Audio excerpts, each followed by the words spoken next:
Man, that was something. I fell asleep last night working on the computer. Not my computer, my parents' computer. I decided I wanted to try and install Hackintosh to their computer. It installed, then I had some problems trying to get a vanilla install of Leopard going. I was like, and I decided I didn't want to proceed with it anymore because it was probably going to be more confusing than just using regular Macintosh, and it would probably just give them a headache. So I decided that I would reinstall Windows. So I put the Windows XP install disk in. I get up to installation where I pick a partition and it says unknown disk in the drive, like unknown hard disk. I was like, well, that's not too confusing. It's probably because the hard drive is currently formatted for Mac. So I take out the hard drive, hook it up to my computer, I wipe the drive, and I put it as NTFS, which is what Windows reads. I put it back in the computer, and it's still giving me the same error. And it's giving me 4 errors. It's giving me 4 unknown disk drive errors, which doesn't make any sense, because there's only room for 1 hard drive. What happened after that was about 5 hours worth of me trying to troubleshoot the computer to figure out what the problem was. Eventually I realized that what it was doing, reading a memory card reader from the front of the computer and was using those as disk drives. So I unplugged that, because we don't even use that. And then, after I did that, it wouldn't read any hard drive. I tried several. I come to discover, after a lot of research and help from Alex, who also researched stuff and learned with me, that apparently Windows XP doesn't support SATA drives. The reason it doesn't do that is because Windows XP came out in like 2001. SATA drives weren't really popular and heavily used until 2003, or something like that. So Windows XP doesn't natively support them. Nowadays, everything is SATA. No one uses IDE drives anymore. So, that was a learning experience. I tried everything. What you're supposed to do, put your SATA hard drive files on a floppy disk. But as you know, floppy drives are obsolete and no one uses floppies anymore. There's another application called Nlight you can use to take a Windows install disk, copy everything to your computer, put the SATA drivers that you need on that installation disk, and then reburn it.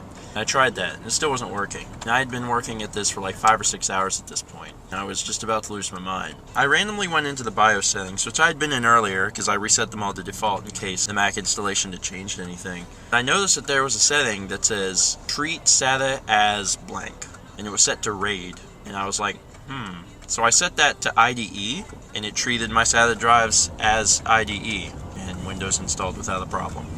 Yeah. Now, I've reformatted the drive several times. It was a Windows Media Center edition and had a recovery drive, so I would just always use the recovery drive because it's faster and easier. But whenever I went to install OS X, or Callaway really is the distribution I used, I had to wipe the drive. So I removed the recovery partition. So I had to reformat it manually, and that's where the trouble came. I learned a lot. I learned that SATA drives are not supported in Windows XP installation, but if you have a BIOS setting, you can bypass that. I know that was a lot of techno mumbo-jumbo for some people, but there's probably a few folks that got that. Justin had come over to the house with his computer, and we were trying to install Windows on it, and I now understand why it didn't work. It's because we were using a SATA drive, we were trying to install Windows XP, and we were getting the same error. It couldn't detect the drive. It says there's no hard disk in the computer. That's why. They fixed this in Vista. Windows XP install disks don't do it. Anyway, on my way now to the doctor's offices. If you remember yesterday, they took a look at that thing, and now they want to biopsy it, which means take a sample, which probably means cutting some out, which is gross. They said they'd give me Novocaine. So give me Novocaine. Yep. Novocaine aside, it still doesn't feel all that pleasant to feel like your chest being cut off, because you had to like cut it out and stuff to do the biopsy. And I mean, it's numb, but you can feel the flesh being cut. If I made anyone throw up, post that in the comments, because I want to know. I'm kind of sick of my stomach. I need to eat something soon, now, relatively quickly. Chicken. Obviously not chicken, but man, yours looks good. Won't lie. You can have some. I don't want any. We got this for free. The birthday benefits just keep coming in. Okay, so since I am back from Wisconsin and it's before I go to school, There hasn't been much to do. I spent most of the night fixing the computer, which now works great, probably better than it ever has. But I'm playing GTA Liberty City Stories, which you guys should get if you don't have, because we're going to be playing it on Saturdays and stuff. You should go to the forum and read about it. It's great. Anyway, I'm currently playing right now with Mal, and I don't know if you guys can see this, but we just spawned, and there's 1, 2, 3, 4, 5 mopeds here. 6, 7, 8, 9, 10, 11, 12, 13. There's 13 mopeds right there. Let's venture down this way. 14, 15, 16, 17, 18, 19. There's 20 way over there in the corner. 21.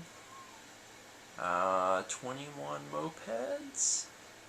21 mopeds. That's a little ridiculous. We're having a lot of fun playing this, and like I said, what we're going to try to start doing are these things that we're going to call Xbox Live nights. And I used to do them with some people on starman.net. Basically, there's going to be one night of the week, and I'm thinking it's going to be Saturday.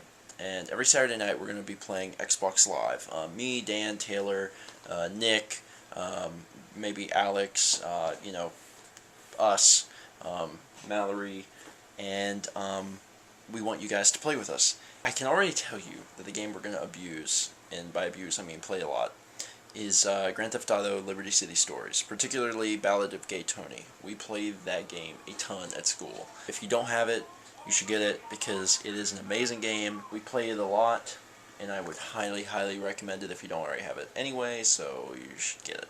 You can find it used for about $30-$35, so it's not too bad. Starting in like another 2 weeks or so, I think we're going to start playing on Saturdays, but there's more information about it in the forums, and if you guys aren't aware, there are forums for Steven Vlog. It's in the description, or if you want to just type it in, it's xvis.net/forum. If you have Xbox Live, join us. Or if not, you can add me on Steam. My Steam name is xfisjmg1, and we occasionally play like Left 4 Dead 2 and stuff. And getting back into school in the next week, I will have more than enough time to play all of these games, so I'm pretty excited and looking forward to that. So we are going to continue playing more of Grand Theft Moped, but you guys should get it if you haven't already gotten it, and yeah, tune in for tomorrow, because tomorrow is another day in which I live in this world.